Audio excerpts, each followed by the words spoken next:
Candice Paris. Oui. Bonjour. Bonjour. Je suis encore un peu comme un gosse de ce qui vient de se passer. Ah Pendant quoi? Combien de temps dure le spectacle? Entre 1h15, 1h25, dépendant, mais voilà. Vous allez entendre 1h20. Voilà. C'était merveilleux. Mais littéralement merveilleux. J'ai eu encore un petit peu mal aux zygomatiques. Où sommes-nous? Alors là, on est dans un des bureaux. Voilà. Dans un des bureaux ça qui est... Pas tant de rêve, mais bureau de quoi? Donc, on est dans un des bureaux qui est rattaché donc au chapiteau des Folies Grusses, où se déroule le spectacle.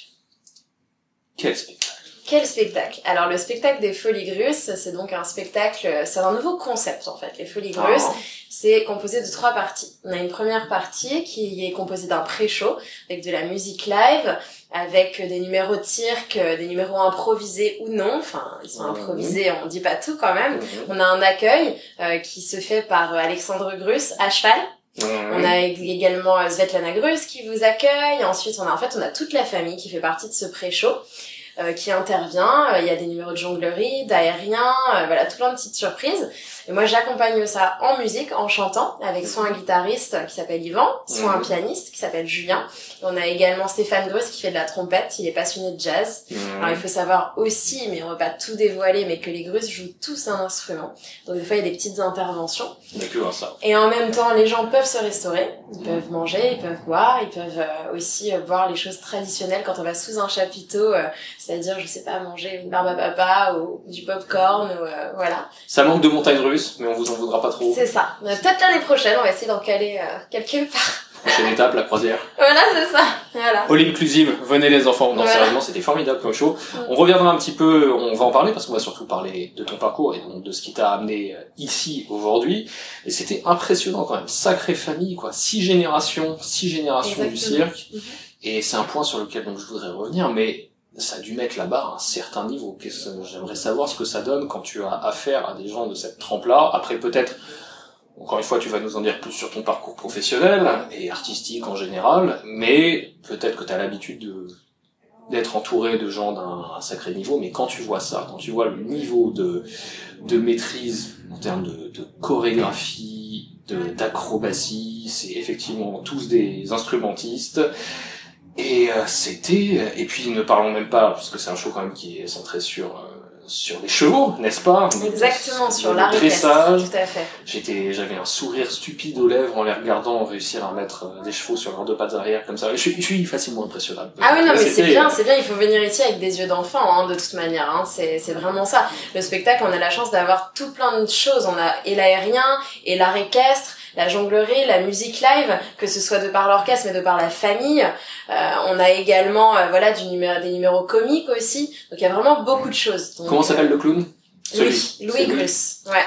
Voilà. Pas mal non plus. Et puis ça change effectivement du style du show, du clown classique. Enfin, on y reviendra, mais qui es-tu? Qui suis-je? Oh là là. Alors, je suis Candice Paris, je suis chanteuse, je suis également comédienne, j'utilise pas mal ma voix, en fait, globalement, dans tout ce que j'ai pu faire, c'est-à-dire, donc, surtout dans l'univers de la comédie musicale, aussi dans l'univers de la musique, des concerts, de la musique live, également dans le monde du doublage. Je me demandais, oui. Voilà, pour que ce soit pour des publicités ou pour du doublage parlé, en termes de documentaires, que ce soit en anglais ou en français, parce que j'ai eu la chance de suivre une scolarité américaine, qui fait que je suis bilingue. Ce qui explique ton accent plutôt bon quand tu chantes tes chansons en anglais. anglais. Ma mère a eu la formidable idée de nous mettre à l'école américaine à Saint-Cloud à Paris, avant l'âge de 7 ans, et c'est-à-dire qu'en fait, avant l'âge de 7 ans, pourquoi je précise ça, c'est parce qu'un enfant avant l'âge de 7 ans est capable d'intégrer tout type de langue sans accent. Et mes enfants parleront chinois d'ailleurs. C'est vrai? Maintenant, pourquoi pas? Non mais c'est vraiment quelque chose qui se fait maintenant. Enfin, on leur donne des nounous de telle ou telle nationalité et on parle dans telle langue tout en apprenant à côté. Et moi je trouve ça fantastique. Et puis notamment chinois c'est l'avenir, hein. Donc c'est pour ça que vraiment je pensais que ça se pourrait. Je t'ai dit ça comme une blague, mais au moment où je l'ai dit, je me suis souvenu de pas mal de gens, accessoirement des ados avec qui j'avais pu donner cours, qui prenaient des cours de chinois. Et oui, effectivement, en fait, c'est pas du tout absurde. C'était censé être une blague, mais en fait, c'en est absolument pas une. Voilà. Je me suis pris les pieds dans mon propre tapis. Comment tout a commencé pour toi? D'où viens-tu? Alors comment ça a commencé? Donc c'est très simple. En fait, sais, ton père et ta mère se sont rencontrés, j'imagine. Alors voilà, et puis après ils sont séparés. Donc c'est vraiment, ça vient de ça en fait. En fait, quand j'étais petite, quand j'avais 6 ans, j'aimais bien chanter, tout ça. Donc mes parents sont séparés à cet âge-là. Et en fait, je me rendais compte que ça me faisait du bien. C'est pas possible rassure-moi. Non, bon. Non, le lien, c'est vrai que là... c'est parce que typiquement, psychologiquement, ça c'est connu que c'est le genre de schéma ou de timing qui peut faire culpabiliser un gosse. Non. Non, ça a pas été un problème. Non, ça a été, non, ils ont été très intelligents dans l'explication, il n'y a pas eu de souci avec ça. Non, c'est surtout qu'en fait, voilà, après, par contre, ça, c'est sûr que ça crée un peu des troubles, des choses, enfin, ça tracasse. Et c'est vrai qu'en fait, quand je chantais, je me rendais compte que je me sentais vraiment bien. Et puis, c'est vrai qu'à l'école américaine, tous les arts sont vraiment mis en avant. Et moi, c'est vrai que j'aimais beaucoup travailler sur toute la partie musicale. Et puis un jour, je rentre à la maison et puis je dis faut que j'apporte une chanson, faut que je compose une chanson. À l'époque, j'avais un beau-père qui était polyinstrumentiste et on a composé une petite chanson. J'ai rapporté à l'école le lendemain et alors qu'en fait j'avais mal compris, il fallait juste apporter n'importe quelle chanson, pas en faire une, mais bon, du coup ça a commencé comme ça. J'ai continué le chant avec l'un donc de mes professeurs. Et puis un jour, comme je continuais vraiment, ma mère va à un mariage, elle rencontre une chanteuse d'origine malgache qui faisait du gospel. Elle me dit, écoute, j'ai rencontré une chanteuse, est-ce que ça te dirait de prendre des cours? Elle donne des cours. Oui, pourquoi pas. Et donc j'ai commencé à prendre des cours à l'âge de 11 ans. Et ensuite, j'ai rencontré ma prof actuelle que j'ai depuis l'âge de 13 ans, qui s'appelle NJ et qui est donc franco-américaine. Et donc j'ai commencé avec elle par le gospel, puis j'ai tout de suite surtout continué la technique vocale avec elle. Voilà, pour pouvoir chanter tout style de répertoire, parce que la technique vocale, c'est donc la base de tout, parce que ça nous permet de savoir comment manipuler son outil pour pouvoir chanter différentes choses. Je t'entendais chanter du Serge Gainsbourg tout à l'heure, la Javanaise. Ouais. Lui, Gainsbourg, je pense pas qu'il soit beaucoup emmerdé de ce genre. Non, je pense qu'il se faisait pas trop de questions. Non, c'est sûr. Mais, donc, ça, j'ai quand même envie de m'attarder un petit peu là-dessus. T'avais 11 ans quand tu t'es sérieusement lancé, quand t'as commencé à prendre des cours de chant. Ouais. Ça, déjà, pour toi, dans le cadre dans lequel t'as grandi, t'as été éduqué à l'école américaine, c'était quelque chose d'exceptionnel ou pas? Je ne pense pas que j'ai vu ça de cette manière, tout simplement parce que on a aussi toujours eu des parents qui nous ont dirigés vers des apprentissages différents, de la découverte de différentes activités extrascolaires. Donc je faisais de l'équitation, je faisais du chant, j'aimais beaucoup découvrir de nouvelles choses. Là, je faisais aussi du théâtre à l'âge de j'ai commencé le théâtre, je crois que j'avais 8 ans à peu près, parce que c'était vraiment un truc, c'était vraiment mis en avant quoi dans le système anglo-saxon. Donc je crois pas que j'ai vécu ça comme ça. Par contre oui, il est vrai que j'ai des parents qui ne viennent absolument pas du milieu musical. Donc ma mère ne fait absolument pas ce métier, mon père non plus. Ils sont dans des métiers beaucoup plus traditionnels. Ma mère est architecte expert judiciaire et mon père est médecin, il est rhumatologue, donc rien à voir. Voilà. Donc du coup non, Mélomane au moins. Ah oui, ils adorent la musique, mais mon père à une époque aimait beaucoup l'opéra par exemple. Ma mère elle aime tout type de musique. Bon alors je crois qu'on est un peu pareil, je crois qu'elle aime pas du tout le hard rock, heavy metal, tous ces trucs là. Désolée, mais c'est pas notre truc. Je suis désolée. Mais par contre non, elle aime beaucoup de trucs et elle m'a fait écouter beaucoup de choses différentes. Ma grand-mère aussi aime la musique. Ça par contre on est sensible à l'art musical. Tout à fait. Ouais. Donc tu m'as dit premier cours quand t'avais 11 ans, et la fameuse NJ, est-ce que je confonds, c'est elle qui est d'origine malgache? Non, ça c'était Candy, elle s'appelait. Ça c'est Candy, ouais, okay. Et ta première prof. Voilà, et NJ pour moi c'est vraiment la prof, parce que c'est vraiment grâce à elle que j'ai évolué de telle manière. Si on écoute un enregistrement de moi quand j'ai 11 ans et un enregistrement de moi maintenant, il y a un monde mais exceptionnel quoi. Et elle est très en fait dans le monde du chant, c'est-à-dire dans l'apprentissage, il faut vraiment trouver quelqu'un qui nous corresponde en termes d'image, parce que on peut pas dire c'est pas A plus B et tu chantes quoi. C'est en fait il faut trouver des images, des choses qui nous parlent, de comprendre ce qui se passe dans notre corps à l'intérieur, comment le reproduire. Et c'est vrai que moi je me suis tout de suite sentie bien avec NJ parce que tout ce qu'elle m'expliquait, ces images, sa façon de me communiquer les choses me parlait et me correspondait. Après il se peut qu'on tombe des fois avec des profs qui sont très bons, mais on se comprend pas, parce que nous on visualise les choses d'une autre manière. Voilà, tout simplement. Donc c'est pour ça que pour moi NJ c'est vraiment la bonne personne, et c'est pour ça que je ne m'en suis absolument pas séparée depuis l'âge de 13 ans. T'as expérimenté d'autres coachs, je pense. Oui, bien sûr, ouais. Alors j'ai expérimenté d'autres coachs, quand des fois NJ avait des absences, voilà. C'était intéressant. Après c'est elle qui m'a aiguillée aussi vers des personnes, donc en général ça se passait bien. Et puis après aussi on va vers certains profs aussi pour des styles particuliers.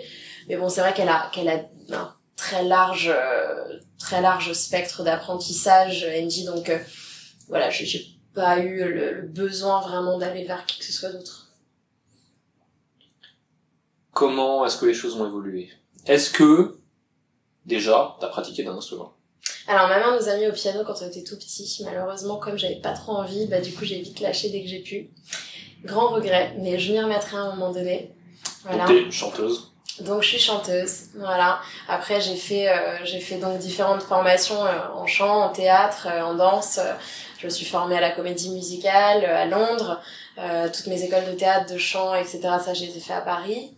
Puis ensuite, je suis partie 1 an à Londres. J'avais 21 ans, je crois. Oui, 21 ans, je crois.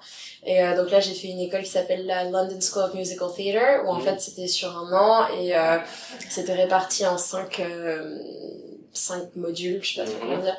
Et c'était hyper intéressant parce que c'était pour des gens qui étaient déjà avancés en fait dans le milieu de la musique ou de la danse ou de ce que tu veux, qui avaient déjà un parcours quand même avancé.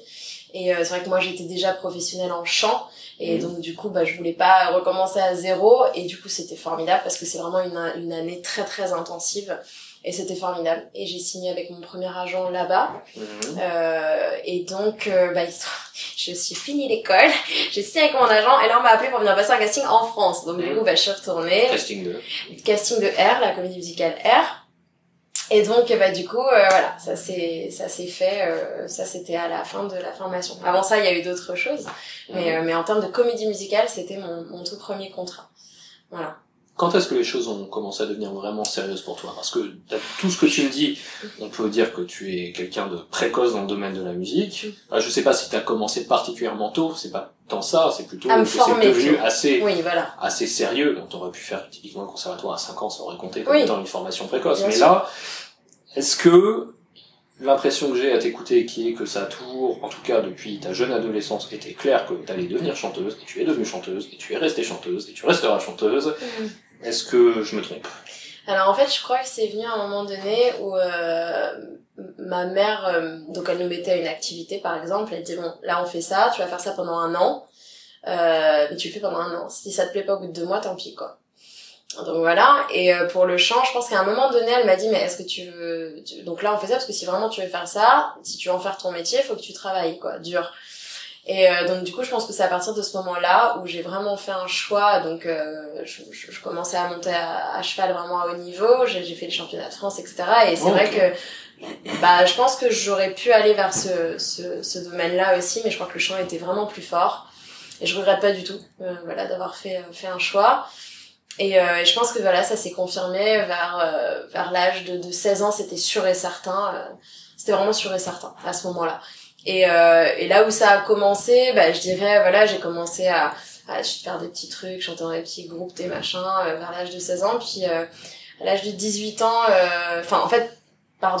vers l'âge de 13 ans, j'ai commencé à passer des concours de chant en France, parce que moi, comme j'ai personne dans ce milieu-là dans ma famille, ma mère m'emmenait en fait pour passer des concours, des choses, pour faire de la scène en fait, tout simplement. Quel type de concours? Des concours de chant en fait, c'est très classique dans le sud, tout ça, c'est des concours de chant avec des jurys, on doit chanter, il y a des chansons, on a soit une chanson imposée, soit une sélection, soit ce qu'on veut. Donc je fais mon premier concours, j'avais 13 ans, c'était à Bordeaux, à Senon, juste à côté, c'était formidable, ça s'appelait la Biche d'Or. J'ai eu le prix du public, donc j'étais trop contente. Et typiquement, qu'est-ce qu'il y a à la clé de ce genre de concours? Parce que toi, à ce moment-là... il y a un peu d'argent, j'habitais à Croissy-sur-Seine. Saint-Cloud, c'est juste à côté, c'est là où il y avait l'école. Ok. Et il y avait soit de l'argent, soit un enregistrement, enfin... D'accord. Voilà. Et puis... Tu savais pas t'engager de manière durable pour des représentations? Non, c'était vraiment pour c'était un moyen de faire de la scène, quoi. Donc c'était vraiment super. Et puis après, un petit peu plus tard, j'ai été appelée, donc en fait, je crois vers l'âge de 15 ans, j'avais dû faire un concours 15 ou 16 ans avec un directeur de casting qui s'appelle Bruno Berberès. Bien sûr, Monsieur The Voice. Voilà, et donc Bruno m'a appelé, j'avais pas encore 18 ans je crois, ou si je venais d'avoir 18 ans, pour passer le casting pour représenter une région pour la sélection pour l'Eurovision dans le but de représenter la France.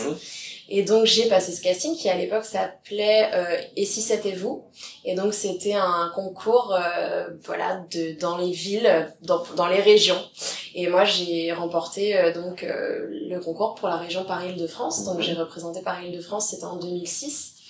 Et ensuite j'étais dans les 10 dernières pour représenter la France, donc je n'ai pas été prise, mais c'était vraiment, l'expérience était géniale parce que c'était des reportages, il y avait en fait 4 étapes de concours. On avait un direct sur France 3 à un moment donné, c'était vraiment très très cool. On avait à l'époque comme jury Natacha Saint-Pierre, que j'ai rencontrée plus tard, avec qui j'ai travaillé, donc très belle rencontre. Sur quoi? Sur Le Magicien d'Oz, on était ensemble, c'était la sorcière, donc voilà, c'était vraiment marrant. Et il y avait Lara Fabian dans le jury, il y avait Charles Aznavour, et il y avait Gage. Je regarde vraiment un merveilleux souvenir, voilà, parce que j'avais 18 ans et c'était top. Et ensuite j'ai fait une formation en jazz, ensuite je suis partie travailler sur un bateau de croisière pendant 6 mois dans les Caraïbes. Pareil. Donc ma blague n'est pas complètement tombée à côté. Non, c'est quelque chose qui se fait. C'est quelque chose que j'ai fait. Voilà, j'ai fait ça 6 mois et c'était très sympa parce qu'à 18 ans, c'était la première fois qu'ils recevaient une chanteuse aussi jeune, parce que c'était un petit bateau de croisière. Et j'en garde un super bon souvenir. Et puis voilà, c'était enchaîné la formation en comédie musicale, ce premier contrat R. Et donc j'ai fait un peu plus d'1 an sur R, et puis là j'ai été rappelée par mon agent anglais qui m'appelait pour venir en Angleterre passer un casting pour Notre-Dame de Paris pour la version anglaise. Donc je suis retournée à Londres et ça s'est fait très rapidement, en 2 jours de casting, et j'ai été prise pour le rôle d'Esmeralda en tournée en Chine et en Corée. Ça donnait quoi, Belle, en version anglaise? Ça existe déjà en fait. Ça s'est joué à Londres et c'était Tina Arena qui tenait le rôle d'Esmeralda. Comment ils le traduisent? Belle. Ouais, voilà. Et puis après, les paroles sont traduites, mais non, ça sonne bien. Moi, j'aime beaucoup, mais après, c'est parce que je suis sensible à la langue anglaise, mais donc voilà. Et donc on est parti donc en tournée 6 mois, donc entre la Chine et la Corée. C'était vraiment une de mes plus belles expériences. Je regarde un merveilleux souvenir. Ça a cartonné? Ouais, c'était plein tout le temps. L'Asie, ils sont vraiment fans des spectacles français. Donc on est parce que là, c'était une version anglaise. Ouais. C'est la question que je me pose. Qu'est-ce qui aurait mieux marché là-bas, version française? Après, ça a tourné en version française aussi. Ça tourne actuellement aussi en version française. Il faut savoir que Notre-Dame de Paris est un spectacle qui tourne depuis, je crois, près de 20 ans, et qui a été traduit dans plus de 13 langues différentes, quelque chose comme ça. Enfin, c'est assez énorme. J'ai pas les chiffres exacts, mais ça marche vraiment très très bien. J'ai hâte d'entendre la version russe, qui doit être magnifique. Oui, exactement. Il y a eu la version russe, exactement. Et donc ouais, donc c'était une expérience superbe. J'en garde un excellent souvenir. Et puis je suis revenue, et dans le mois qui a suivi, j'ai passé l'audition pour Roméo et Juliette, la comédie musicale. Et donc là, j'ai été prise en alternance sur le rôle de Juliette. Quelle année ça? Alors donc c'était donc Notre-Dame c'était 2011-2012, et donc Roméo 2012-2013. Version anglaise toujours? Version française là pour le coup. Ok, donc parce que la première salve de Roméo et Juliette, c'était quoi? C'était début des années 2000? C'était là dans la grande vague des comédies musicales? Ouais, c'est exactement ça. Okay. Donc ils faisaient une réadaptation, tout ça? Alors voilà, en fait non, ça a toujours tourné. Tous les ans ça tourne en fait, en Russie, en Asie, etc. Et donc là, moi c'était pour la tournée, cette fois-ci Japon et Chine. Donc voilà, ça s'est enchaîné. Pareil, très jolie expérience, un rôle forcément qui était vraiment super, très très j'ai adoré. Qu'est-ce qui a fait que t'as préféré l'expérience précédente? Je crois que c'est un tout, c'est un spectacle, c'est Esmeralda, pour moi c'était un rôle, c'est le premier spectacle auquel ma grand-mère m'a emmenée, Notre-Dame, donc je pense que c'était un peu dingue de se dire je l'ai vu sur scène et je le joue là, c'était fou. Et puis ouais, voilà, donc du coup elle m'a emmenée ensuite voir Roméo et Juliette, donc pareil, c'était absolument dingue de se dire je joue ce que j'ai vu quand j'étais petite. J'ai vu les 3 plus grosses et j'ai été prise pour les 3 plus gros trucs, donc c'est drôle en fait. Notre-Dame, Roméo et Juliette. Et les 10 commandements. Les 10 commandements donc alors il y a eu un petit changement juste, donc sur les 10 commandements j'ai été prise pour le rôle de Néfertari. Sauf que bon, il y a eu un petit souci, voilà, petit changement, et Balance. Non, voilà, donc du coup, j'ai décidé de décliner, et donc on est plusieurs d'ailleurs à avoir décliné parce que c'était un peu compliqué. Et mais voilà, par contre, c'était une jolie fierté, et parce que ouais, je pense que ça m'a beaucoup fait penser à ma grand-mère, parce que je suis très proche d'elle, et c'est assez touchant de se dire c'est dingue, elle m'a emmené voir tout ça, et maintenant j'y suis, quoi, c'est fou. Voilà, après Roméo et Juliette, là j'ai passé donc l'audition pour Le Magicien d'Oz. Donc ça c'était complètement dingue, c'était une expérience exceptionnelle, parce que ça c'est aussi un des rôles, un des plus beaux rôles, parce que Dorothy est un rôle qui est à 95% sur scène, et ça n'arrête pas. Et j'ai vécu un truc super, c'était le fait de travailler avec des chiens vivants, quoi. Avec donc, pas des chiens morts. Non, mais je veux dire pas des peluches ou je sais pas quoi, il y avait tout le dressage, tout le truc, c'était absolument dingue. Donc on faisait tout le dressage le matin, le soir, donc on était là tout le temps, vraiment tout le temps. Il faut savoir aussi que c'était la première adaptation française d'Andrew Lloyd Webber du Magicien d'Oz. C'était Andrew Lloyd Webber, Le Magicien d'Oz? Ouais, c'est Andrew Lloyd Webber, la comédie musicale. Je connais son travail sur le fantôme de l'opéra, exactement. Absolument exceptionnel. Ouais. Donc du coup magique, on a fait Palais des Congrès et le Forêt Nationale en Belgique. C'était absolument magnifique. Et puis ensuite, j'ai donc passé l'audition là pour Holiday on Ice. Là, ils cherchaient donc 2 chanteurs, une chanteuse, un chanteur. Sur Patton ou pas? Alors moi je croyais, et j'aurais adoré qu'on me forme à ça, mais en fait non.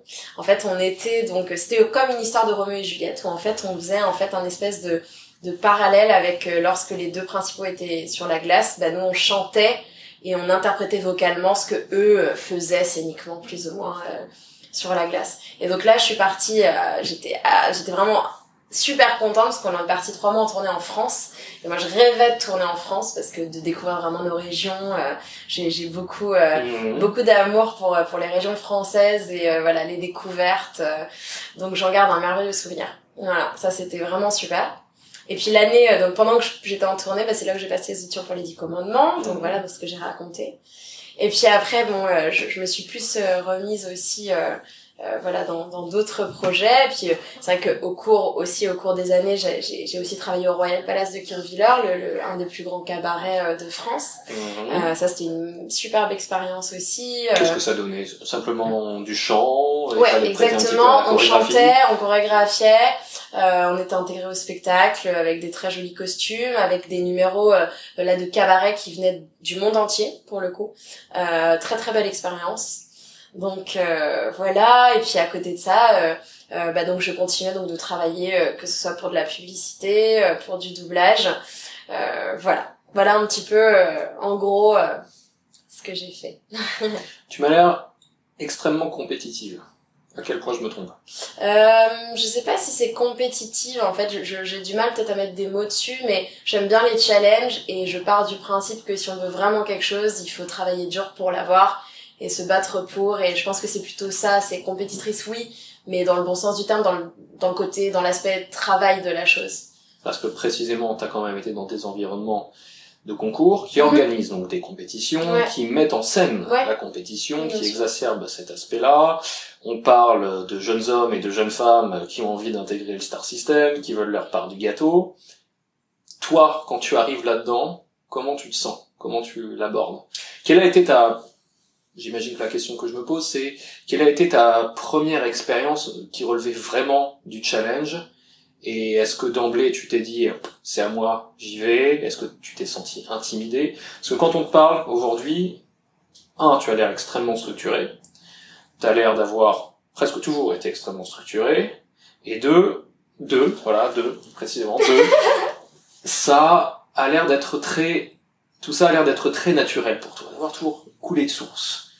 Est-ce que, j'imagine que tu as tes démons comme tout le monde, mais est-ce qu'il y a eu quand même une évolution psychologique de la manière d'aborder les choses, ou est-ce que c'est, dès lors que j'ai pris cette décision à 16 ans, autoroute, je fais ce qu'il faut, je bosse, je rencontre du monde? Alors, je pense, c'est une petite parenthèse, je lisais l'autre jour dans un magazine un interview de Vanessa Hudgens. Donc Vanessa Hudgens, c'est celle qui avait le rôle principal dans High School Musical à l'époque, quand ça a commencé, la jolie brune. et qui est très sympa, très inspirante comme nana, et c'est vrai que sa façon de penser, de voir les choses s'est rapprochée de ce que je pense et ressens. Et à un moment donné, elle dit dans son interview qu'il est très important de s'entourer des bonnes personnes et surtout d'être soutenu, que ce soit par sa famille ou ses amis. J'ai la grande chance d'être soutenue par ma famille, notamment par ma mère qui m'a toujours soutenue dans ce parcours, dans cette évolution, même si elle ne vient absolument pas de là. Parce que, en effet, je veux dire, sans quelqu'un qui vous soutient, c'est quand même beaucoup plus difficile, parce que, il faut tout le temps être motivé, parce que oui, on se pose beaucoup de questions, parce que être sur scène, c'est pas être derrière un bureau, et ce n'est pas du tout péjoratif. Ce que je dis, c'est que, là, on se met à nu, en fait. Donc on peut pas réfléchir, une fois qu'on y est, on peut pas reculer. Et je pense qu'elle m'a toujours encouragée. Je n'ai pas des parents qui sont du genre à me brosser dans le sens du poil. S'ils trouvent pas ça bien, ils vont me le dire. S'ils trouvent ça bien, ils vont me le dire. Mais en tout cas, ils vont m'aider, ils vont me conseiller. Donc je pense que ça aide énormément. Alors c'est marrant ce que tu dis, en fait. Non, alors dans les débuts, je pense que plus on est jeune, moins on se pose de questions. En tout cas, on est beaucoup plus tête brûlée. Donc je pense que sur certains rôles, sur certains trucs, je me suis posé un peu moins de questions parce que j'étais super contente, j'étais enthousiaste, je le suis toujours. Mais en fait, ça s'est un peu inversé. Plus on vieillit, plus on sait qu'on a de l'expérience, que les gens peuvent nous attendre au tournant, et on se met beaucoup plus de pression en vieillissant finalement qu'au début.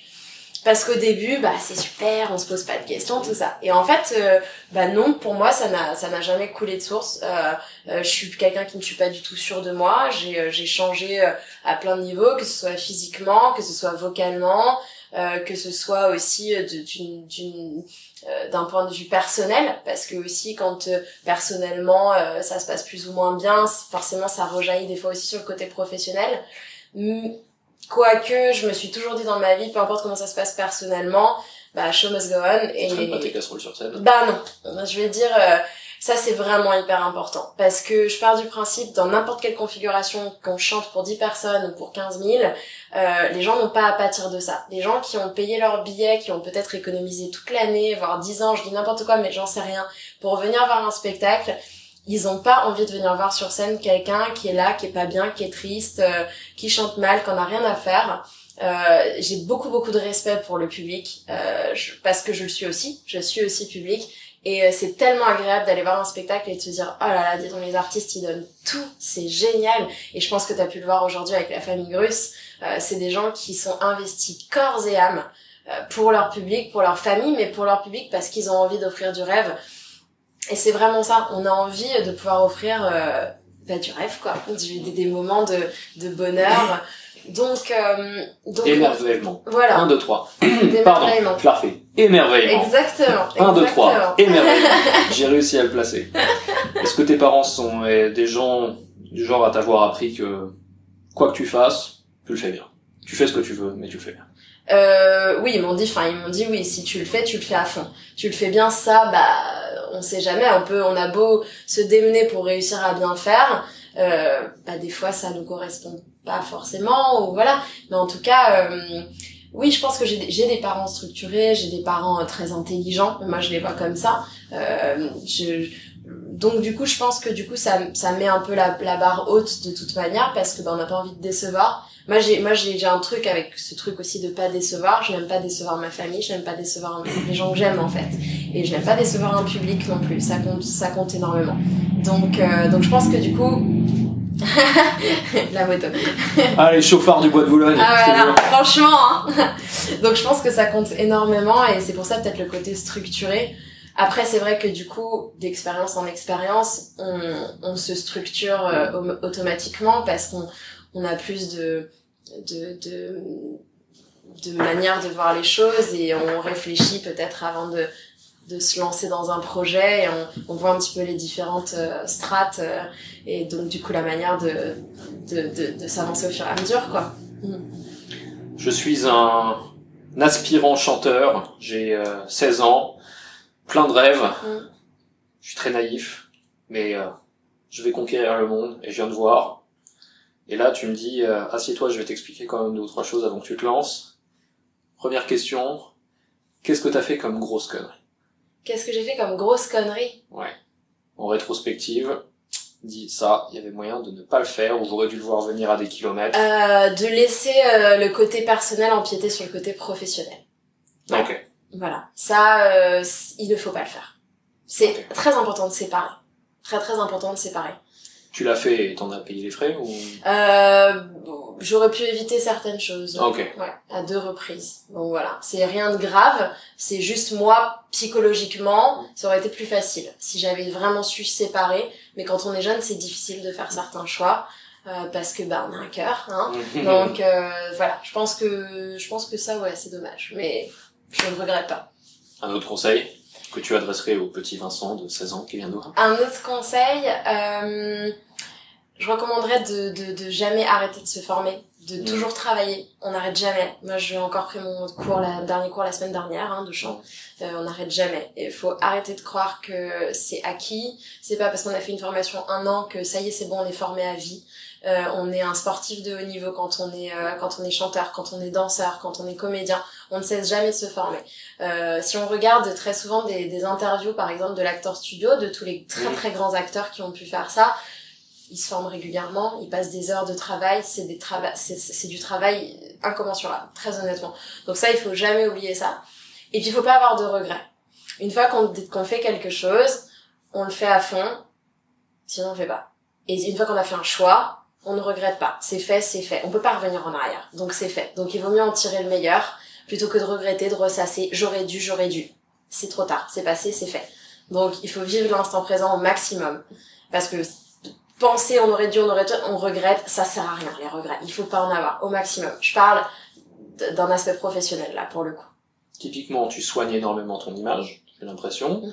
Et à quel point tu te prends au sérieux à ce niveau-là? À quel point, typiquement, quelqu'un balance une vidéo de toi à un concert où t'étais pas au top, ou alors où t'as fait une connerie à ce moment-là, quoi que ce soit, à partir du moment où tu deviens quelqu'un de relativement public, parce que tu travailles énormément sur ton image, à quel point t'as besoin de contrôler ton image, ou au contraire, tu laisses glisser, tu es stoïque? Je ne suis pas quelqu'un qui suis extrêmement under control de mon image. C'est vrai qu'on est dans une génération des réseaux sociaux, donc on communique de plus en plus. Je ne pense pas être dans l'extrême de la communication, en comparaison de certains artistes que je peux suivre, etc. Après, j'ai absolument pas la même notoriété, donc forcément. Après, pour ce qui est de l'image, oui, je pense que j'ai toujours eu un petit truc avec ça, parce que encore une fois, je n'ai pas toujours été là. Moi, j'ai perdu 25 kilos, du coup, je me conviens pas toujours, voire rarement. Donc, du coup, je fais attention à ceci, à cela. Je m'aime pas quand je suis comme ci, comme je suis cela. Je suis pas obsessionnelle, mais c'est vrai que je suis regardante. C'est vrai. Après, je pense que ça, il faut savoir lever le pied, parce que oui, du fait de cette génération des réseaux sociaux, on sait qu'on peut être filmé, photographié n'importe quoi, n'importe comment, et donc il faut un peu lâcher prise, parce que au final, on est quand même tous pareils, on est tous des humains, on a tous le droit d'être fatigués, on a tous le droit de pas être au maximum, et c'est pas grave au final, parce qu'il faut pas oublier qu'on est aussi dans une génération de l'éphémère.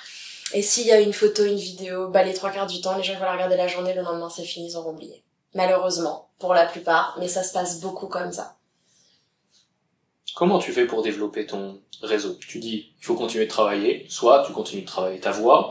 Qu'est-ce que tu travailles d'autre, pardon? Comment tu fais pour non seulement entretenir ta carrière, mais j'imagine qu'elle n'est pas terminée. Quel âge as-tu? J'ai 32 ans. 32 ans. Tu es mon aîné, alors je vais immédiatement me mettre là, vous voyez. Ah mince, c'est horrible! Et, ouais, comment tu, non seulement entretiens, mais développes ta carrière? C'est peut-être une question très générale, mais c'est un bon point de départ. Typiquement, je me faisais une réflexion tout à l'heure, quand tu me faisais la liste de toutes les personnes avec lesquelles tu avais bossé, c'était pas des contacts qui t'étaient filés par tes parents. Pas du tout.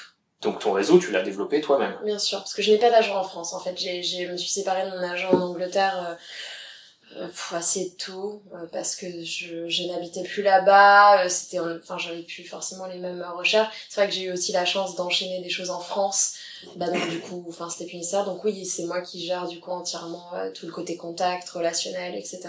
Oui. Donc, est-ce que tu as déjà eu à te battre pour ce réseau, ou est-ce que, assez jeune, tu as été repéré, à partir de là, ça n'a été que du bouche à oreille, et les choses ont coulé de source? Alors, non, il faut toujours se battre du moment où on est seul et on n'est pas accompagné par un agent. Je pense que ça m'a pas trop posé de soucis. Après, je dis pas que c'est bien. Je pense qu'à aujourd'hui, je pense à me rapprocher d'un agent et j'aurais dû le faire plus tôt, tout simplement parce qu'il y a des contacts qu'on peut pas avoir sans agent. C'est une réalité. C'est simple, surtout dans le monde de la télé, du cinéma, etc., etc. Pas que j'aspire seulement à ça, mais c'est vrai que par exemple pour des choses de télé, de séries télé, tout ça, etc., il y a des choses, si on n'a pas de contact, on peut pas les inventer, quoi. Ça, c'est le seul truc. Après, voilà, j'ai rencontré Bruno quand j'étais jeune, avec qui, voilà, au début, c'était toujours un peu tendu parce que c'est quelqu'un de très vif, mais c'est un amour. Moi, il me soutient depuis l'âge de 15 ans. Il a toujours été adorable. Il m'appelle toujours très régulièrement pour des castings, pour des choses. T'as fait The Voice? J'ai fait The Voice il y a près de 3 ans, je crois, c'est ça? Oui. Oui, je crois. Bah là, ça fera 3 ans, je crois, ce mois-ci, ça a été diffusé. Donc jusqu'au battle. Voilà. Donc la deuxième étape à l'époque, parce que les règles ont changé. Donc maintenant, les battles, je crois que c'est une 3e étape, ou je sais plus quoi. Donc voilà. Donc ça, c'est vrai que Bruno, bon voilà, m'a contacté, mais sinon, en fait, tout simplement, comme tout le monde, j'ai trouvé des castings sur Internet et j'ai postulé. Tout simplement. Après... Casting.fr? Il y a Regard en coulisses, il y a non, casting non, parce qu'il faut payer, et ça il faut pas payer. Quand on est un artiste, il ne faut pas payer pour obtenir des castings, c'est pas normal. À défaut d'avoir il faut avoir un agent, et vous payez votre agent qui lui s'occupe de chercher vos castings, mais on ne paie pas pour avoir des annonces de casting. C'est pas normal. Règle d'or, les enfants. Voilà, ce n'est pas normal, sauf si il y a un réseau par exemple qui est très très bien, qui s'appelle Moviefax, où là par exemple, donc Almacis, Moviefax, ça a pas mal évolué. Donc là on paye un package, mais ce package là, c'est pas juste pour avoir les annonces, c'est pour avoir le CV en ligne, pour avoir les contacts, on est contacté directement pour les choses. Il y a un réseau de comédiens, ça se fait par parrainage. Enfin voilà, c'est beaucoup plus sérieux, beaucoup plus structuré, on sait à qui on a affaire. Alors que casting.fr, il y a des choses, enfin c'est pas casting.fr en l'occurrence, c'est les choses qui sont pas vraiment pignon sur rue, très très très structurées. Je suis pas méga fan, quoi. Donc voilà, donc jusqu'à maintenant ça a vraiment été voilà, j'ai postulé. Ou sinon, après par la suite, c'est en faisant certains castings, des gens qui vous connaissent, qui vous appellent. Et après, moi, j'ai aussi fait beaucoup de démarchage moi-même, c'est-à-dire que, par exemple, typique, j'ai eu la chance de collaborer avec le groupe Postmodern Jukebox, qui est un groupe américain dont je suis absolument fan. Et par exemple, eux, je voyais qu'ils collaboraient avec énormément de chanteurs. Et je me suis réveillée un beau matin, je me suis dit, mais pourquoi pas moi, même si j'étais la seule, enfin, je suis française, donc bon. Et puis j'ai fouillé sur internet jusqu'à trouver et je les ai contactés, en fait. Je les ai contactés tous les jours jusqu'à ce qu'ils me répondent. Ils m'ont répondu au bout de 3 jours, ça n'a pas été trop long, ça va. J'ai pas harcelé pendant 8 mois. Et donc voilà, puis après ça a été un travail de longue haleine jusqu'à les rencontrer au bout de presque 1 an parce que nos agendas ne correspondaient pas. Et puis je les ai rencontrés et 2 jours après je faisais l'Olympia en duo avec la chanteuse la plus connue de Postmodern qui s'appelle Hayley Reinhardt, qui a fait la reprise de Creep, qui est une version jazz, voilà. Et j'ai fait donc 3 ans de tournée en tant que guest avec Postmodern sur les dates françaises. Donc ça par exemple, vraiment je le dois à personne, c'est juste une histoire de démarchage. Voilà, donc il faut se bouger en gros, on peut pas attendre que ça se passe si on est seul. Est-ce qu'il y a des techniques que tu as employées pour contacter les gens au culot, trouver un moyen d'avoir leur contact? Je les contacte très simplement et très respectueusement parce que j'aime pas en plus ce truc, on dit les gens les dents qui rayent le parquet et tout, quand on dit ça des gens, moi je pars du principe que non, du moment en fait où on contacte quelqu'un de manière respectueuse et intéressée dans le bon sens du terme, y a pas de raison, quoi. Je veux dire, au pire on vous dit non, c'est pas grave, on n'a pas mort d'homme. Donc non, j'ai contacté les gens très simplement. Après, la plupart des gens que j'ai contactés, je m'intéressais réellement au projet, aux personnes. Contacter pour contacter, non. Je veux dire, c'est pas un effet de masse de contact. On contacte des choses qui nous correspondent. Travailler pour travailler dans n'importe quoi, n'importe où, non. Ça par contre, j'ai toujours fait attention à ça, c'est important. Et ça, je le conseille aussi. Faut pas accepter tout et n'importe quoi. On est dans une génération où il y a beaucoup de gens aussi, dans le milieu de la comédie musicale, qui peuvent avoir 10 ans de moins que moi, qui acceptent de travailler en n'étant pas payés, qui acceptent des conditions... Et ça leur fait un bon CV! Mais non, il faut pas, justement, surtout pas, quoi. C'est là la réponse, mais surtout pas, quoi. Il faut pas parce que ça dénigre le métier et puis en fait du coup plus les gens vont faire ça, plus ce sera normal pour les employeurs. Il faut pas. Quand on voit les salaires qui ont diminué comme ça, c'est pas possible, quoi. Donc ça, faut faire attention à ça aussi. Voilà. Néanmoins, quelle est la chose la plus culottée que t'aies faite dans ta carrière? Bah, je crois que c'est ça, hein. C'est le démarchage pour Postmoderne, je pense. Parce que j'ai donc trouvé à peu près 7 contacts que j'ai contactés en boucle. J'ai correspondu donc avec un des directeurs musicaux associés. Je suis allée le rencontrer à Londres pour discuter. Ensuite, j'ai réussi à contacter Scott Bradley, donc le fondateur. Je suis allée le rencontrer, donc on a pris un café pour discuter. Enfin voilà, j'ai jamais lâché le truc. Et culotté, c'est pas parce que c'est pas dans le mauvais sens du terme, mais je veux dire, j'ai dit pas lâcher le truc, quoi. Ouais, je pense que ça, c'est un des trucs les plus enthousiastes que j'ai fait. Enfin, ouais. Donc d'une manière générale, faut sortir de sa zone de confort, se bouger, complètement. Contacter, Complètement. faut oser. Est-ce que, pour trouver un agent, typiquement tu disais, il faut que j'envisage là sérieusement de me retrouver un agent. Dans ma petite vie de musicien, j'ai surtout été prof de musique et musicien dans ma chambre de quel à instrument? me morfondre et me demander... Alors, j'enseigne la batterie, la guitare, le piano et le chant. Ah oui, c'est tout, rien que ça.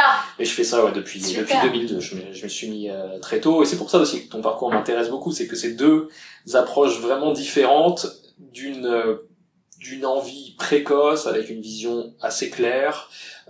Pour ma part, je me suis mis à la batterie, c'est ça qui a été le déclencheur quand j'avais 13 ans. Donc à peu près dans les mêmes eaux. Mais pour moi, c'est clair que c'était métal progressif, heavy metal. Ah oui, d'accord, je vois Et je vais faire le tour du monde en... Non, j'ai pris comme une attaque profondément personnelle ce que tu dis tout à l'heure. Et bon, allez, on arrête. Non, plus sérieusement, j'ai été, pour le coup, c'est ça aussi qui m'a amené à faire ce que je fais aujourd'hui, accessoirement ces interviews et du coaching. Au départ, je suis justement quelqu'un de très peu structuré, d'indiscipliné. Le bordel, c'était donc vraiment... Le rock'n'roll a trouvé beaucoup d'écho en moi. Ça a pas non plus été... Tu fais du rock'n'roll, hein, pourtant, hein, mais... Non, je dis l'esprit rock'n'roll. Parce que même Johnny Cash, qui a priori ne faisait pas de heavy metal, était un alcoolique et un drogué notoire. Donc, tout est possible. Mais bon, j'ai pas, sans sombrer totalement dans l'alcoolisme et en ne prenant jamais rien, ni un cacheton, ni un rail de coke, je sais que j'ai eu une approche de la chose qui était indiscipliné. Ça m'a apporté énormément de choses et aujourd'hui, je peux dire par exemple en matière de cours de musique, j'ai une vraie carrière quoi, j'ai une vraie carrière depuis longtemps. Donc mais c'est plus le côté effectivement rock and roll, un peu bordélique et qui m'a coûté pas mal cher sur le plan personnel, enfin qui m'a apporté beaucoup parce que c'était la première fois que j'étais vraiment bon dans un truc. Alors j'étais un gamin très complexé, pas sûr de lui du tout, avec tout le temps un besoin d'être au centre de l'attention comme ça. Tu peux connaître soit pour toi, soit pour les gens que tu côtoies dans ce milieu-là. On est rarement totalement acteur ou chanteur professionnel par hasard. Après, on peut tout à fait se structurer, c'est tant mieux.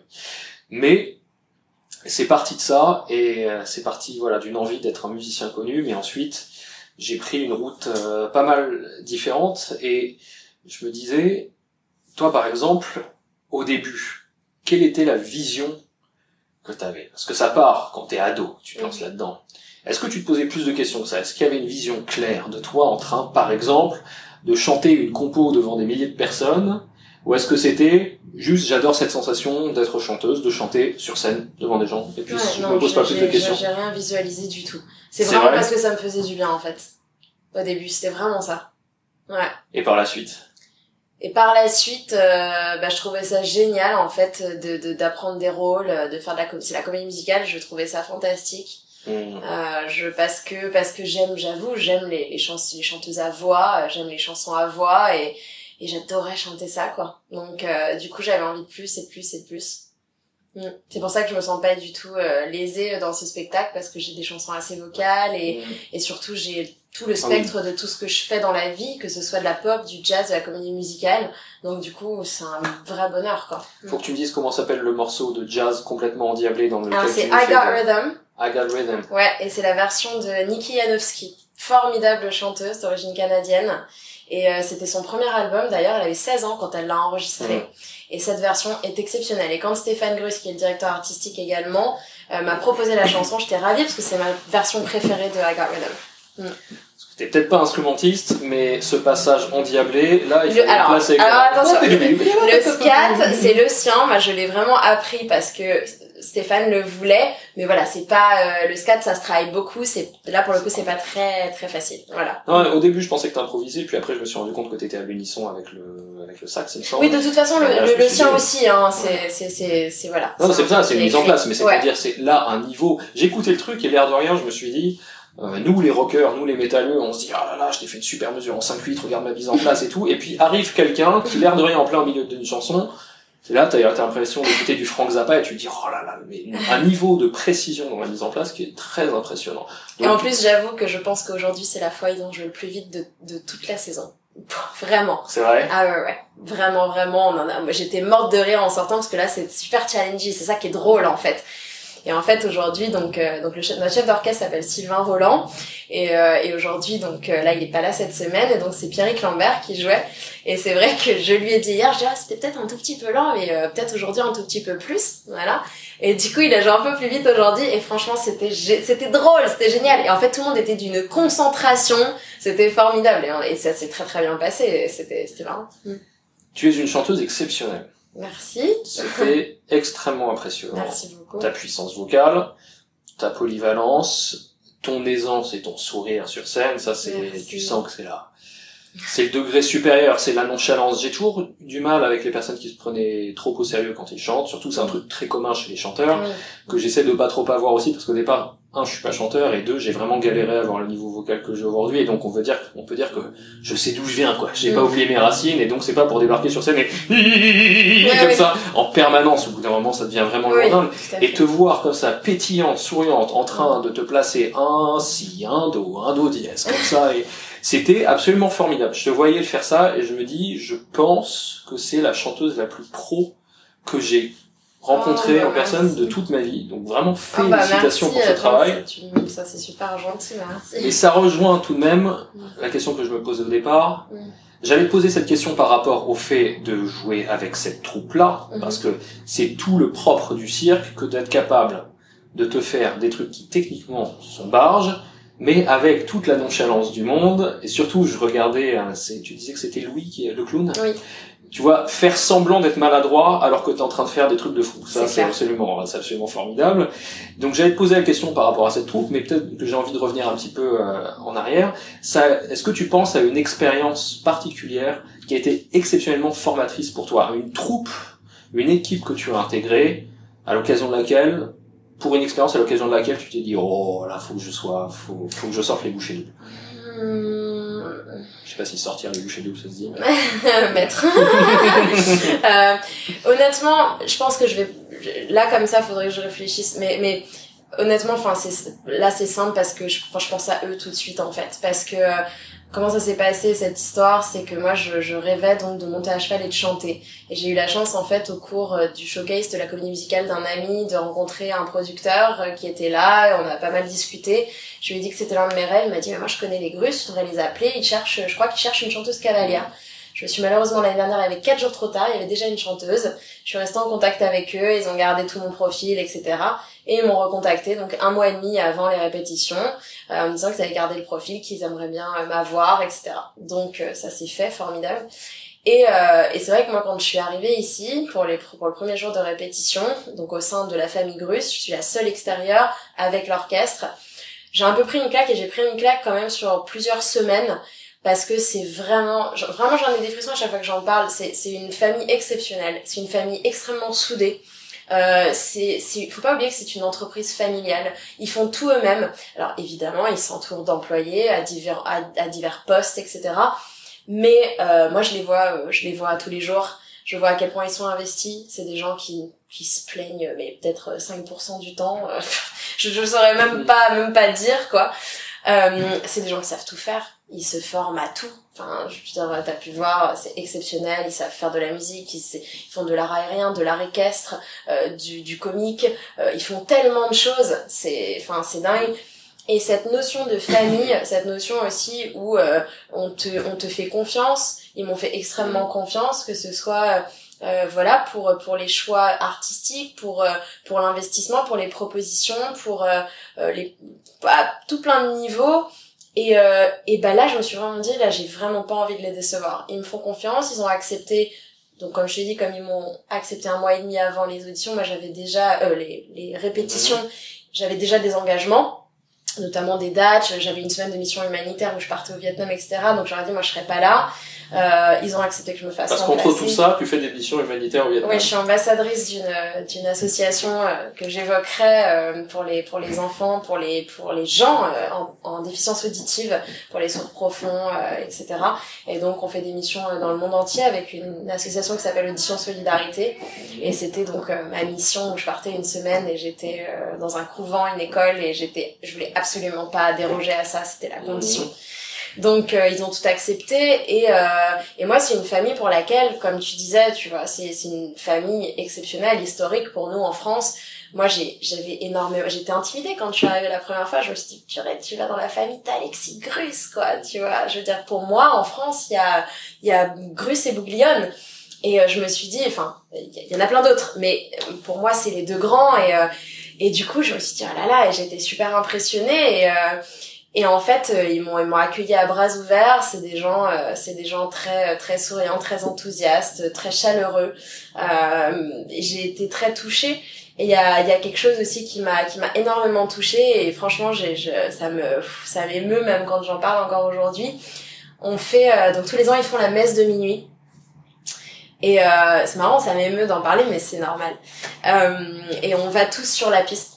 Donc le chapiteau est plein, il y a absolument pas un siège de libre, et on va tous sur la piste avec un cierge, enfin la famille. Et donc c'est la famille qui va sur la piste. Et donc moi je mets sur le côté en attendant, même si voilà, j'ai chanté avant, après, etc. Et donc ça va être à vous, nanana, puis les Grus avant, puis j'étais devant Gypsy, donc la femme d'Alexis. Et j'allais me mettre sur le côté, puis on me donne un cierge, voilà. Et puis on me donne un cierge, et je dis bah non, moi et puis Gypsy, elle me dit mais si, elle me pousse derrière, elle me fait mais vous venez avec nous enfin, comme ça. Et je m'y attendais pas, et en fait j'ai cette image d'un 24 décembre que je passe généralement avec ma famille, parce que c'est quelque chose qui me tient à cœur. Psychologiquement j'ai du mal, c'est peut-être bête, on le fait, les 3/4 des artistes le font, mais j'essaie toujours de ne pas travailler le 24 décembre au soir, parce que j'aime bien privilégier ce moment pour ma famille.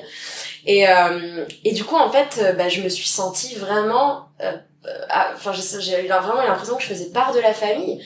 Et en fait maintenant ils arrêtent pas de dire mais on l'a adopté, parce que tout le monde me demande tout le temps quel est mon lien. Et c'est hyper touchant, parce que c'est vrai qu'à aucun moment j'ai l'impression d'être une pièce rapportée, ou la 5e roue du carrosse, ou ce qu'on veut, quoi. Enfin c'est très très touchant. Et voilà, et j'adore à chaque fois que j'arrive ici les voir, les saluer. Ils sont toujours souriants, toujours enthousiastes. C'est pas toujours facile. Surtout, c'est vrai qu'on a eu des petits soucis pendant cette saison en termes de... Message spécial à la RATP et à la SNCF. Voilà. Donc, voilà, on a eu des petits soucis à ce niveau-là, et même si c'est dur, c'est des gens qui ne baissent pas les bras, et donc voilà, donc c'est des gens que j'ai envie d'aider sur le long terme, qui auront toujours une place bien particulière dans mon cœur, et je crois que voilà, c'est une belle rencontre, et c'est pour ça que j'ai accepté de continuer avec eux l'année prochaine. Donc tu continues avec eux l'année prochaine. Je continue avec eux. Ce sera de quand à quand? Alors ce sera du 3 octobre au, je pense, à peu près 20 février, quelque chose comme ça. D'accord, donc voilà. Cette saison-là. Ouais. Je reviens sur un truc dont on parlait tout à l'heure. Ouais. Tu parlais du fait, et du coup je me suis égaré un petit peu dans mes réflexions, mais tu parlais du fait de rencontrer un agent. Moi, d'aussi loin que je me souviens, c'est ça. J'ai commencé à te parler de ma vie de jeune rockstar, et puis derrière, du coup, je me suis senti obligé de parler des affres de ma dépression nerveuse et tout ça. Mais pour trouver un agent, j'ai le souvenir, si tu veux, d'avoir vu beaucoup de marionnettes. D'avoir fait partie de cette catégorie de jeunes musiciens qui ont des rêves plein la tête, qui sont très naïfs, qui s'inscrivent à l'Emerganza ou au Fallen Fest, au Tremplin Rock, en étant convaincus que au bout, c'est la gloire, n'est-ce pas, à vie, ils n'auront plus jamais à bosser, à faire quoi que ce soit. Et c'est marrant de revenir toutes ces années plus tard face à quelqu'un dont c'est vraiment le métier, parce que t'es pas juste musicienne en studio, etc. Par exemple, j'ai interviewé Céline Magnano, mais elle a monté son studio, et son truc, c'est surtout ça. Oui, j'ai vu et ça. Là, toi, t'es une bête de scène.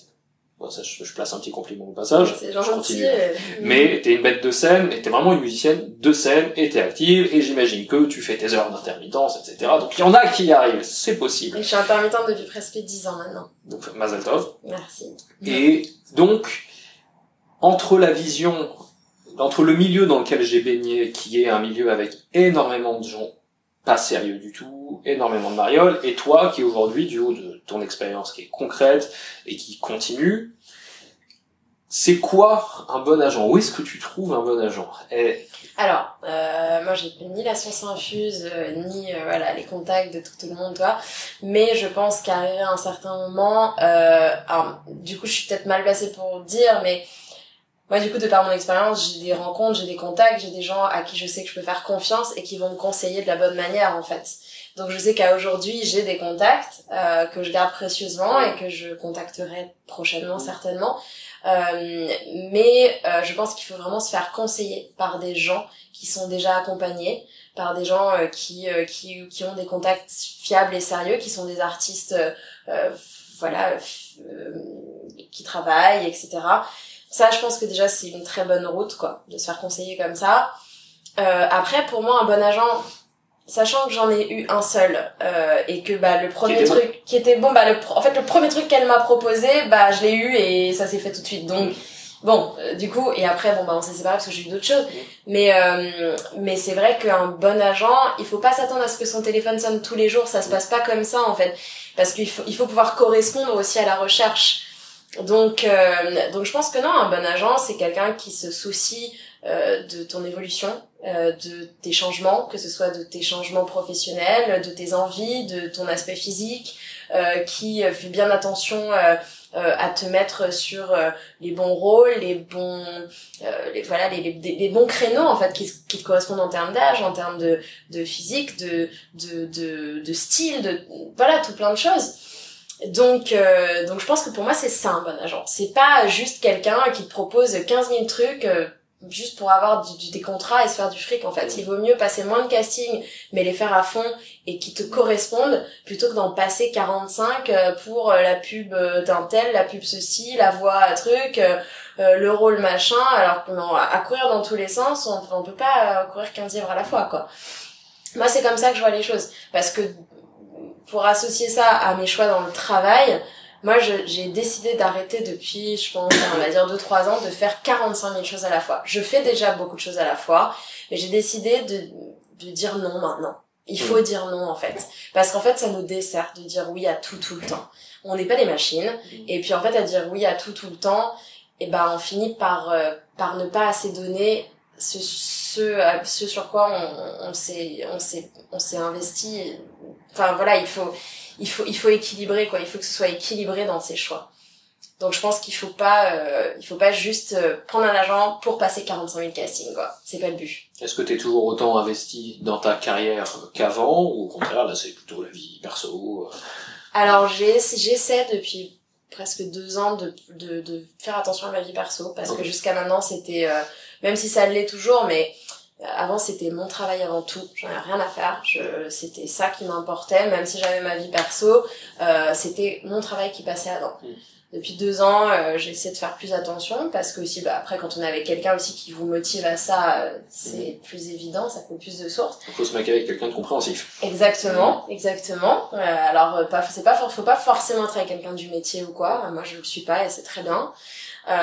Et je pense que du coup j'essaie de trouver un équilibre, mais du coup depuis oui j'ai dit non à certaines choses.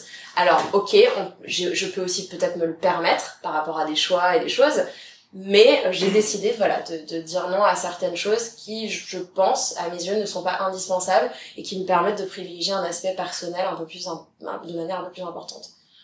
T'es en mesure de dire si le fait de dire non a desservi ta carrière, servi ta carrière, c'est-à-dire qu'il s'avère que moi, c'est incroyable, quand on dit non, ça marche quand même bien, et on a moins de plans, mais de meilleure qualité, et on gagne plus, ou alors c'est neutre. Tu le dis, il y a 2 choses. La première, c'est que, pour associer ça à ce que je disais tout à l'heure, de dire non, ça permet de savoir exactement ce qu'on veut, et une fois qu'on a dit non, on passe à autre chose. Moi je suis vraiment comme ça, donc de toute façon ça, de mon côté ça se passe comme ça. Et aussi je pense qu'au bout d'un moment, quelqu'un qui dit oui à tout le temps, on se dit elle peut faire ça, de toute façon on peut l'appeler, elle saura faire ça, elle va dire oui à ça. C'est pas forcément bon. Je sais parce que je l'ai vécu, parce que j'ai la chance qu'on m'appelle pour diverses choses. Et au bout d'un moment, quand ça devient trop, parce qu'on sait que je peux faire différentes choses, au bout d'un moment, faut peut-être pas déconner, que ce soit en termes de demande, en termes de tarifs, en termes de trucs. Donc je pense que non, je pense que c'est bien de dire non, parce que je pense qu'il faut, on a des valeurs, et il faut être fidèle à ses valeurs. Que ce soit ses valeurs personnelles, professionnelles. Et moi, j'ai envie de rester fidèle à ça. Et donc, du coup, je pense que c'est positif pour moi de dire non, des fois. Après, je suis pas de l'autre côté, donc je ne sais pas ce que les gens disent ou non. Mais en tout cas, moi, je me sens pas desservie parce que ce que j'ai pu faire et ce que je fais actuellement me convient. Après, il faut se sentir en adéquation avec ses choix et se sentir bien. Enfin, faut se sentir dans un bien-être de choix personnels et professionnels. Donc, moi, pour l'instant, je me sens bien. Je me sens équilibrée dans ce que j'ai pu choisir et faire.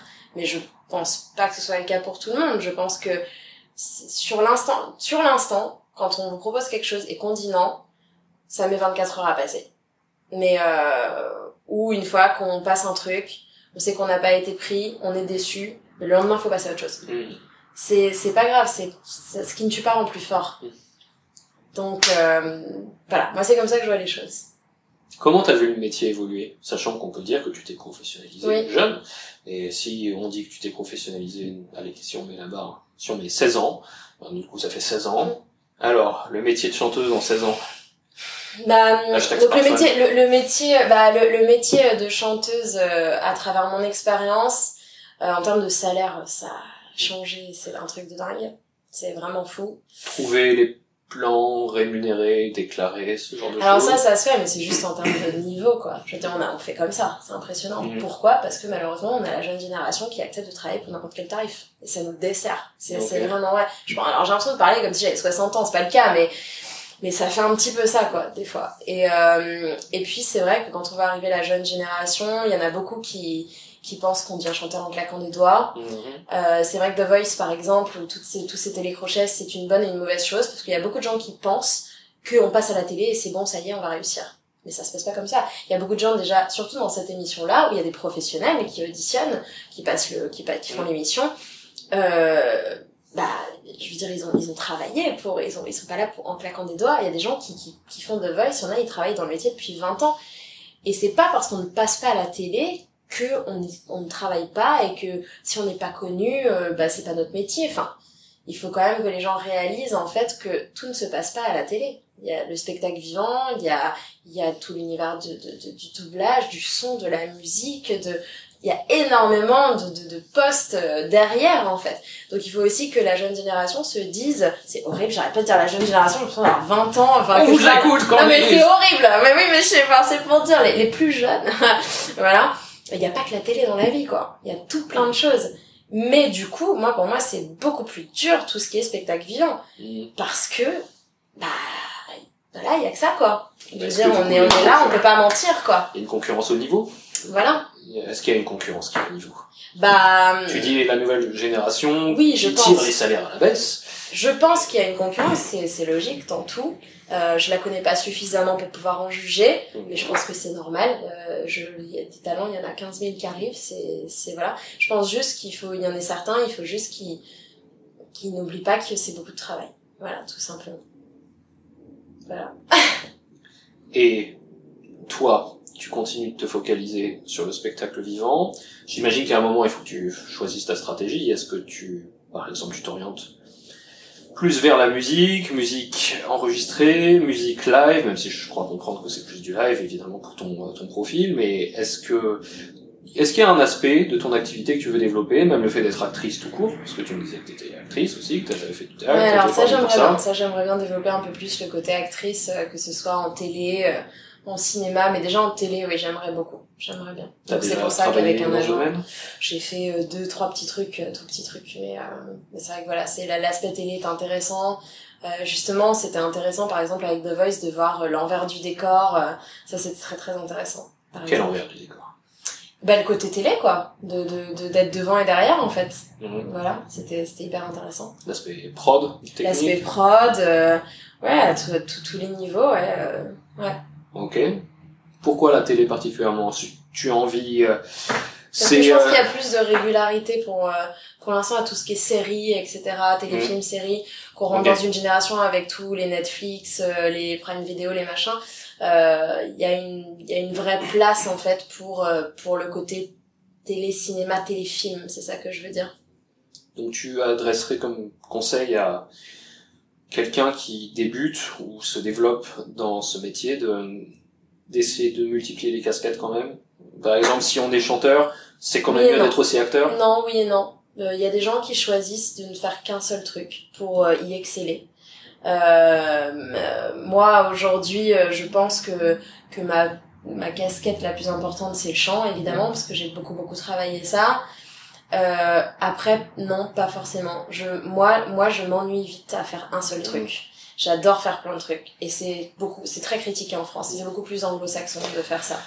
On en revient souvent à ce sujet-là, voilà. effectivement. Donc, on a besoin de mettre dans une carasse. Voilà. Donc, du coup, moi, j'adore faire plein de trucs différents. Après, non, non. Il y a des chanteurs, par exemple, qui n'aiment faire que du chant, que de la comédie musicale. De sources sûres qu'on en a parlé avec certains, et puis il y en a qui aiment varier les plaisirs, quoi. Et moi, ça fait partie de mon cas. J'aime faire plein de choses différentes parce que c'est enivrant, quoi. C'est grisant de faire plein de trucs. C'est génial. On a une vie à 100 à l'heure. Enfin, en tout cas, on essaie que ce soit sur scène, mais dehors, parce qu'il faut pas oublier que quand on n'est pas sur scène, à côté, tout l'apprentissage aussi. En plus de quand on se forme, on apprend aussi des choses par nous-mêmes, l'apprentissage de musique, de texte, de préparation de projets, de rencontres pour créer des choses. C'est génial, quoi. C'est une effervescence permanente et c'est vrai qu'on aime ça. Donc, à t'écouter, est-ce qu'il t'a déjà traversé l'esprit de quitter cette vie de bohème, te trouver un CDI, faire des études sérieuses, devenir une bonne citoyenne? Alors, j'ai fait des études, moi, par téléenseignement, quand j'avais commencé, en fait, en langue étrangère, LLCE, en fait, langue, civilisation étrangère, je sais plus comment ça s'appelle. Voilà. Ouais. Langue et littérature. Voilà, langue, littérature, civilisation étrangère, exactement. Donc, j'ai fait ça. Non, pour l'instant, j'y pense pas. Que ce soit pour ça ou pour mon métier, enfin non, ça me traverse pas l'esprit parce que ça pour le coup, je crois en moi et je sais que je serai toujours capable de faire certains trucs. Donc non, je vais pas me stresser là-dessus. Magnifique. Parle-moi un petit peu de ces missions humanitaires. Comment ça a commencé? Alors la mission humanitaire, en fait, alors moi je suis ambassadrice de l'association Audition Solidarité depuis 2015. Donc c'est un ami à moi qui s'appelle Olivier Decrouille qui était notamment directeur musical sur R. C'est là où on s'est rencontrés en 2010. Et en fait donc Olivier m'a parlé de cet asso en 2015, enfin un petit peu avant 2015, en 2014. Et elles m'ont appelée, en fait, les fondatrices, un beau matin, me demandant de devenir ambassadrice. Et j'étais extrêmement fière parce que j'ai beaucoup de respect pour leur travail, que je t'invite à aller voir sur leur site parce que c'est formidable. Donc je suis allée en mission humanitaire sur une journée à Paris, à l'hôpital Dieu, oui c'est ça, à l'hôtel Dieu, à l'hôtel Dieu. C'était super, donc là on recevait des gens, des SDF, des gens qui n'ont pas les moyens pour s'appareiller, ça coûte extrêmement cher. Donc en fait on prend des appareils qu'on remet à neuf, on travaille avec des audioprothésistes, avec tout type de métiers liés à l'audition. On appareille donc ces personnes, et il y a évidemment 2 missions par an qui se font dans le monde entier.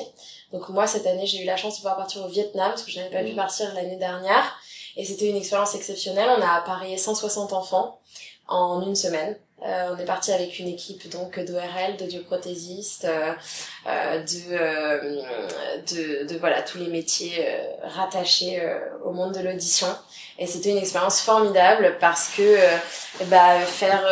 faire vocaliser des enfants qui n'ont jamais chanté ou parlé français ou reproduire des sons ou quoi, c'est magique. Et c'était une immersion totale et on prend une claque parce que forcément on est au Vietnam, on est à 1 heure de Chi Minh, dans un couvent où les gens sont adorables et on redescend bien sur terre quand on voit certaines personnes se plaindre de certaines futilités à Paris. Parce que là-bas ils ont bien d'autres soucis en fait. Et quand on a des enfants qui prennent un car, qui font 12 heures de car parce qu'ils habitent dans le fin fond des montagnes pour venir se faire appareiller, qu'ils entendent rien, qu'ils sont avec quelqu'un qui les accompagne, qui ne les connaissent pas, Ils sont là, ils attendent toute la journée sur une chaise bien sagement jusqu'à la fin de la journée pour se faire appareiller. C'est les émotions non-stop toute la journée, hein, donc j'en garde un souvenir impérissable et merveilleux. Est-ce qu'il y a des suites avec en tant qu'ambassadrice pour cette oui, association? alors je les soutiens régulièrement. Je vais notamment, grâce à la famille Grus, pouvoir aussi les soutenir ici lors d'une soirée qui leur sera dédiée, où on pourra participer à cette soirée et donc pour pouvoir investir des fonds donc dans l'asso, ce qui me tient énormément à cœur. La famille Grus a été très à l'écoute, notamment Firmin qui a tout de suite accepté ce projet et je m'en suis extrêmement reconnaissant parce que c'est hyper important pour moi. Donc voilà, je les accompagne s'ils ont des demandes et en fait le message c'est de dire aux gens de prendre soin de leurs oreilles. Aujourd'hui, quand on va dans des classes... Tu peux répéter ça, s'il te plaît? Non. Elle est nulle et elle est connue, faut que j'arrête. Quand on va dans des classes, en fait, et qu'on demande aux enfants s'ils ont déjà eu des acouphènes, les 3/4 de la classe lèvent la main. Et c'est très grave, donc il faut pas écouter la musique trop fort, il faut faire attention à tout ce qui est les raves, les machins, les trucs, il faut faire très attention parce qu'on estime que dans quelques années, les 3/4 des enfants seront appareillés à l'âge de 18 ou même 25, enfin, ça va aller très vite. Donc il faut faire attention, il faut faire très attention. J'invite notamment les gens qui vont voir des spectacles avec leurs tout petits enfants en bas âge, de leur mettre des casques de protection, de leur protéger. C'est hyper important, on se rend vraiment pas compte, mais l'audition, si je perdais l'audition aujourd'hui, je sais pas comment je ferais. Alors oui, je me ferais appareiller, mais ce serait différent. Donc il faut vraiment prendre soin de ses oreilles. Donc c'est ça le message de Audition Solidarité, c'est de communiquer là-dessus en tant qu'ambassadrice, de dire aux gens de faire très attention. Ok. C'est clair. Et à part sur ce volet-là, est-ce qu'il y a des choses prévues? Alors, est-ce qu'il y a des choses prévues? Donc voilà. Donc en effet, il y a cette reprise avec les Grus et je suis très contente pour ce nouveau spectacle qui va être créé assez prochainement. Et ensuite, voilà, je travaille aussi à des compositions. Parce que oui, effectivement, j'ai un petit peu touché le sujet tout à l'heure, mais finalement, t'as fait de la scène beaucoup pour le travail des autres, mais tout ça avait commencé avec une compo sur un malentendu. Voilà, alors exactement, c'était un tout petit truc. Ensuite, par la suite, j'ai pas mal travaillé avec différents auteurs-compositeurs. Et notamment, à une époque, on a fait 2-3 ans avec un groupe qui s'appelait The Ladies Country Angels. On avait monté le groupe, c'était de l'Americana, donc c'est un mélange de country, de blues, de folk. Ça s'est très bien passé, malheureusement, logistiquement, c'était compliqué parce que tous les musiciens habitaient à Marseille. Donc du coup, c'était compliqué, mais on a fait des très belles choses, on a fait des beaux festivals, on a fait la première partie de ZZ Top, c'était formidable, c'était très cool. Voilà, on a enregistré un bel album, j'en garde un merveilleux souvenir. T'avais mis une barbe pour l'occasion? J'ai hésité, mais Gibbons m'a dit non, évite. Voilà. Donc voilà, et donc plus récemment, j'ai travaillé sur des titres avec Rick Allison, donc qui est le compositeur de tous les tubes de Lara Fabian. Voilà, parce que je me sens très proche, ça me parle vraiment son type de composition. C'est aussi un homme exceptionnel, très intéressant, passionnant, qui a une expérience formidable. Et j'adore travailler avec lui. Donc là, on a quelques compositions sous la main. Et on y travaille doucement. Et j'ai été contactée aussi par d'autres auteurs-compositeurs avec lesquels je vais travailler dans les mois à venir. Donc tu serais content d'envisager, parce que là c'est une autre paire de manches quand tu dis monter sur pied, monter sur pied, mettre sur pied, décidément aujourd'hui mes expressions françaises, je sais pas, c'est pas grave, on va dire développer. Voilà, comme ça tout le monde est d'accord. Un projet basé sur tes compos, ça c'est autre chose. Ouais. C'est un autre niveau de difficulté. Alors j'ai déjà eu la chance de pouvoir les chanter en public, ces compos. Ça a été très bien reçu à chaque fois. Donc c'est génial d'avoir un retour du public. En fait, j'ai un public très attentif, c'était super cool. Donc voilà. Est-ce qu'il y a des compos à toi qu'on peut entendre quelque part? Alors pas encore celle-ci, pas encore. Là par contre j'ai donc ma chaîne YouTube et là pour le coup j'avais monté non, alors non, voilà, mais non là c'était plutôt un projet de duo où en fait j'ai collaboré avec différents artistes en communiquant en fait sur des duos différents à chaque fois. Dans les mois à venir, il y en aura peut-être vu des vidéos où ça passait, d'accord. Ouais, on a déjà enregistré une quinzaine. Okay. Et c'est génial parce que c'est du coup un moment de partage. Tu fais des featuring, quoi. Voilà, c'est ça. Donc on fait des covers, des trucs comme ça, c'est très cool. Et il y en aura de nouveaux dans les mois à venir parce que c'est toujours super de partager. Voilà. Ok, donc compo, nouvelle saison avec les folies. Ouais. Plus d'humanitaire. Plus d'acting, si possible, à la télévision. Ouais. Autre chose? Autre chose, et bah, qu'on reste en bonne santé, que tout aille bien. Voilà. Et tout plein de bonheur. Voilà, exactement. Je mettrai tous les liens qu'il faut dans la description. Merci beaucoup. Candice Paris. Merci. Vous avez été formidable. Ah, merci beaucoup. Merci beaucoup. Merci mille fois.